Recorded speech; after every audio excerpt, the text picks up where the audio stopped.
Giving prayer. In the name of the Father, and the Son, and the Holy Spirit.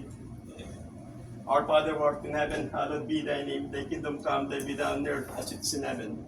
Give us this day our daily bread, and forgive us our sins, so please forgive those sins against us. And not bring us to the test, but deliver us from evil. Hail Mary, full of grace, the Lord is with thee. Blessed art thou among women, and blessed the fruit of thy womb, Jesus. Holy Mother of God, pray for us sinners, now and the hour of our death. Amen. Glory be to the Father, and to the Son, and to the Holy Spirit. It was in the beginning, is now, and ever shall be, world without end. May Almighty God bless us, the Father, the Son, and the Holy Spirit. Amen.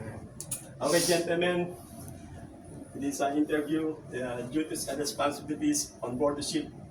Master, The master, sir, is the overall in charge of a vessel and has the highest authority inside on board the vessel. And he's also responsible for the safety of the crew, the operation, and his cargo, sir. okay. Shipmate, The chief mate, sir, is the overall in charge for overseeing loading and unloading cargo operations, and also supervising the deck crew in maintaining the ship, sir. okay. Second mate, The second mate's primary function is to develop, implement, and execute the passage plan, and must monitor the overall navigational watch of the ship, sir.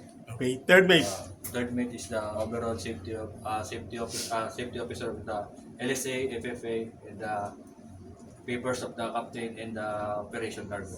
okay. Bosun, Boson is under supervision of the chief officer, maintaining for the maintenance and the safety of the deckhands. okay. AB, EB for first job for responsibility is watchkeeping in the bridge during navigation and maintenance on deck under provision of bosun. okay. OS, Ordinary seaman, sir, under supervision of bosun, performs general deck duties like painting, cleaning, and other deck duties, as well as cargo operation and navigation duties also, sir, and they're also participating in safety drills. okay.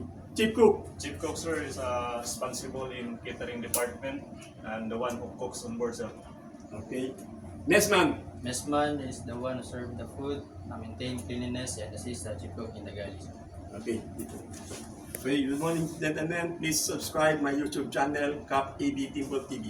Thank you and God bless.